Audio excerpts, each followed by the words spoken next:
Welcome back to Same But Different. We're here to review a newer movie in theaters.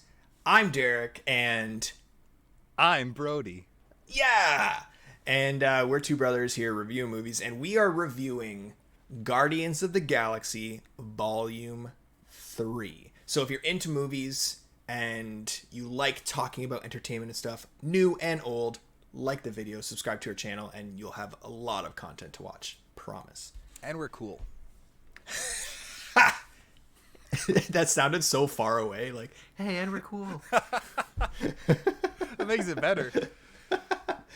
Yeah, we watched Guardians of the Galaxy opening night, and we came out, and initially we were like, should we talk about it right now, or should we save it? It's a movie you have to talk about. We're going to give our quick, honest, spoiler-free review first, and then when we're done that, we're going to talk spoilers. We'll let you know.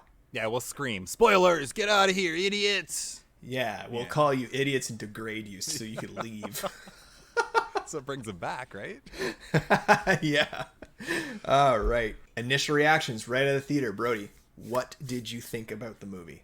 This movie made me feel every emotion a human being can feel. Whoa. If you've seen the Guardians movies at all, you know the comedy and heart are perfectly matched. Like, they do such a good job of that. But this movie does something interesting that I've never really seen in a Marvel movie, that it makes you so mad. Oh, yeah.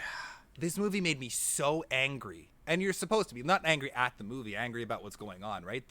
Yeah. I've just never seen such an anger what's the word? The villain just is, oh man, you just want to punch his little face right off his face. Yeah. And that's all. I've just never felt that much rage watching a movie. And obviously you need to see it to know why exactly we're talking about this, but it just goes down a rabbit hole of things I never thought I'd see in a Marvel movie. It towed the line of what was allowed in a family superhero movie for sure. I'd say it crossed that line a couple times, to be honest. I think kids would be a little freaked out to watch this. Yeah. And if you've read the reviews, or if you've read any of the news, like, it's wide knowledge at this point that this is the first movie in the Marvel Cinematic Universe that drops the F word. That's not even what we're talking about. That kind of comes and goes, and it's a wonderful, it's hilarious and excellent, but that's not even some of the stuff they get away with in this movie is yowza. More or less, until we can get into talking about things and spoilers, I very much enjoyed this movie, which is so rare for me in Marvel's modern age of movies. Which just means that James Gunn knows what the heck he's doing when it comes to superhero movies and movies in general. This guy has done no wrong, in my opinion. So do whatever you want to Superman. I trust you. Fall asleep on set soon, I'm sure. No. Poor guy. What? Are you kidding? Oh, I mean, because he's tired. I mean, this isn't a judgment. I mean, the man needs to sleep, and he's not sleeping. Yeah. I'm worried about him. He has a pretty good life, man. He's partying with friends, hanging out with friends, hanging out on set. They have so much fun on set. He had time to get married and have parties around that. I don't even have time to do that. That's definitely the reason I'm not married. That's 100% the reason. It's not my unfinished basement. First off, just to get your mind wrapped around what's going on in this movie, it's the third volume in a Marvel trilogy. However, you could consider the holiday special and Avengers Infinity War and Endgame as part of this story. But really, this is the final chapter in that arc. The Guardians have to come together because something happens to one of them, and it's a race against time to try and save them. But along the way, they stumble into greater stakes, and they want to try and fix that as well. So what I loved about this movie was that the stakes weren't gigantic. They were very personal stakes. There was no, let me take over the world, let me take over the universe, let me take over everything, and I want to rule everything. It was initially, and to the very end, personally driven, and that was lovely. I was comfortable watching that. I'm in territory that feels nice to watch. But then, of course, the content on screen was anxiety-inducing, emotionally on a roller coaster the whole time because you're sad, you're happy, you're angry. But it wasn't a mess. It was strung together perfectly. And by the end of the movie, I turned over and I said, that is the best MCU movie, maybe possibly the best superhero movie I've ever seen. Definitely one of the best space adventure movies I've ever seen. The characters are each given a moment to shine. They're written and developed so well. And the plot, it's the perfect ending. I don't know. I love it. Sometimes on this show, we are just same. There is no difference. I'm glad to see that you liked it so much, especially with your reservations about superhero movies. I'm not going to say it's the best or it's not as good as this. We're not going to say that, but I will say Marvel hasn't come close to this since Thor Ragnarok, in my opinion. Thor Ragnarok had a lot of the fun and kind of kicked off that side of Marvel, and it was a gigantic blast, but it didn't have what this movie has, and that is just heart and passion and emotion, and oh my god. Yeah, I think it's probably my favorite MCU movie as well. Boom. All right, that's our quick spoiler-free honest reviews, initial reactions, just words we had to get out of our mouth. Now is the spoiler talk. If you haven't seen this movie or you care about spoilers, get out of here, you idiots. What are you doing here? Get out of here. Morons. Yeah, you jabronis. Oh, man. So that's your warning. And if you stick around, you've made the conscious effort to get spoiled. So Your fault. Your fault, not ours. I will kick it off again. If you're still here, we can now elaborate. Wonderful. If you've watched any of the promos for this movie, you know that a lot of the heart we're talking about, focuses around Rocket. Rocket? Mm-hmm. Air quotes raccoon. Raccoon. Raccoon. And it's not just Rocket. The backstory of Rocket is so tragic, and it is littered with animal cruelty to a point where it's almost uncomfortable to watch sometimes. As anybody with a heart would say, I think animals getting hurt in films is always harder than watching. Like, you can watch a mass of humans die, and it's like, I see that one guy explode, and you see a horse fall down a pit, and you cry for days. It's bizarre. That's the one Hidalgo reference we're going to get. You knew it was Hidalgo. It was a very, very tough watch. I said a lot. I loved this movie. But spoiler section, here's where I'm going to talk about some of my gripes. Let's hear it.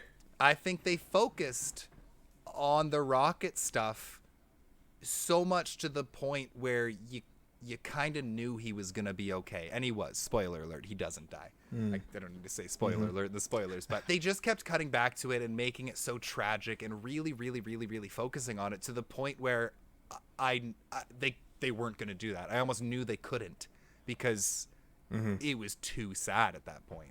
And I was telling Brody that I kind of got that feeling even prior to this because they just drove home the point in trailers and marketing and different clips that, oh, poor Rocket. And even like just the title, everyone was theorizing about the title, how it was like brown and orange, or oh, that's Rocket's colors, he's gonna die. Like, everyone thought Rocket was gonna die, and that led me to believe that he wasn't. I will quickly say the one F word was perfect. James Gunn absolutely knew exactly where to put it, and Chris Pratt crushed the delivery, and it was hilarious. There's that purgatory, everything's white, we're going to heaven, limbo kind of scene at one point with Rocket, and I hate those scenes. I really don't like those scenes. For me, watching something like that is happy. He's there, he's meeting his friends, they're waiting for it to take him to the afterlife. That's only happy. But because his friends died. Oh yeah, Rocket might not die, but you get to like watch them die, and it's, oh my god. Oh. Not the Guardians, just friends from the past. Yeah, the teeth, some teeths. You know, I know we all have teeth, but mine are definitely the most prominent. That's my teeths impression. That's so good! Was it good? Did you voice him? That's so good. Yeah, I didn't know. I was just trying it there. So yeah, those scenes I just don't like. It's 5 minutes that I just wish weren't in movies, but I get it. It's a nice little way to be like, if and when he does go, they are waiting for him. But I think they could have done that differently. I think Adam Warlock was a bumbling, fun idiot.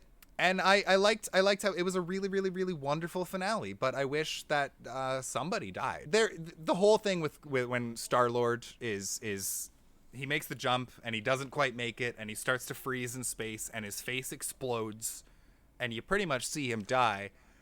And then Adam Warlock brings him on board, and he just warms up and he's okay. And I'm like, that he should have died. They clearly have plans because secret ending, Star-Lord will return, which was weird.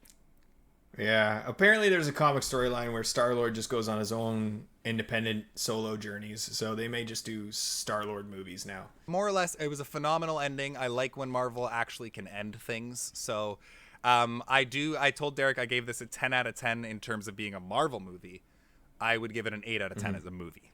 Real quick for me, nobody dies, which initially I had a problem with. But because of the ending we did get and put against that, I don't know, I liked the ending we got way better. Everyone just goes off to do their own independent thing. And it's mutual and it's kind and it's perfect. What we've gotten in movies so much now are unhappy endings or endings that are ambiguous or something like that. This was just like a nice little bow tie, and I liked it. I think it served all the characters appropriately, especially the fact that they put all of their heart and soul into these characters for 10 plus years. I think it just served their characters wonderfully. The High Evolutionary was an amazing villain.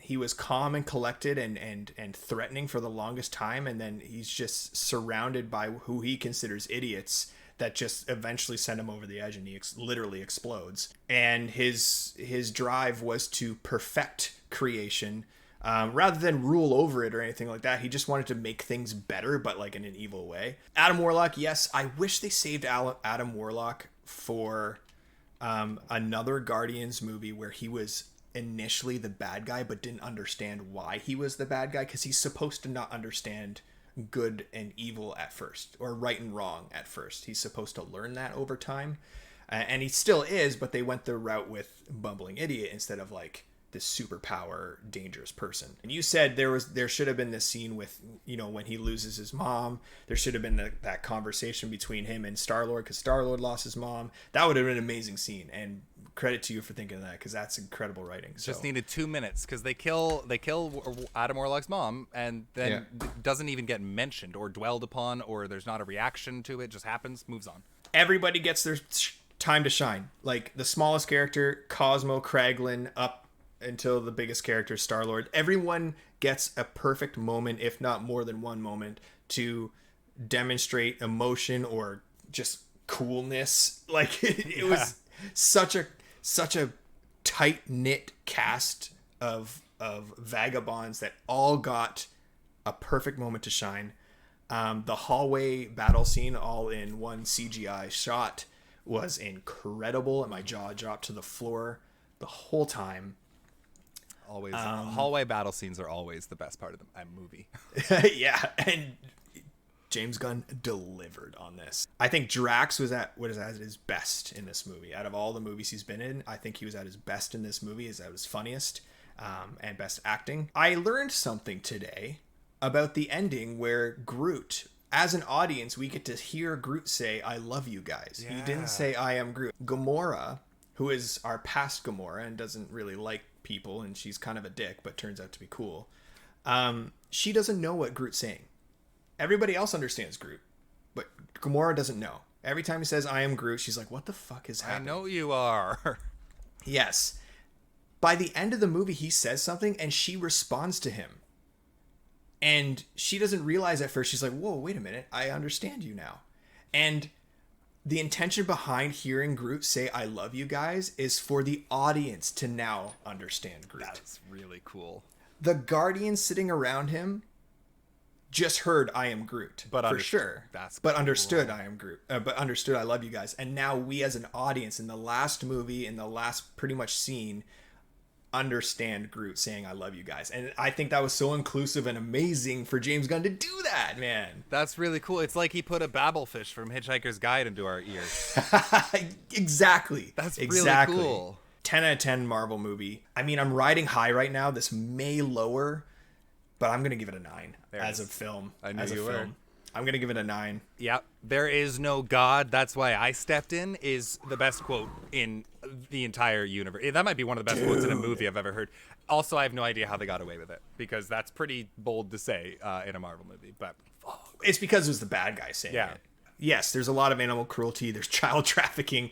There's a face being peeled off, and you see the skin underneath talking with the skeleton showing through.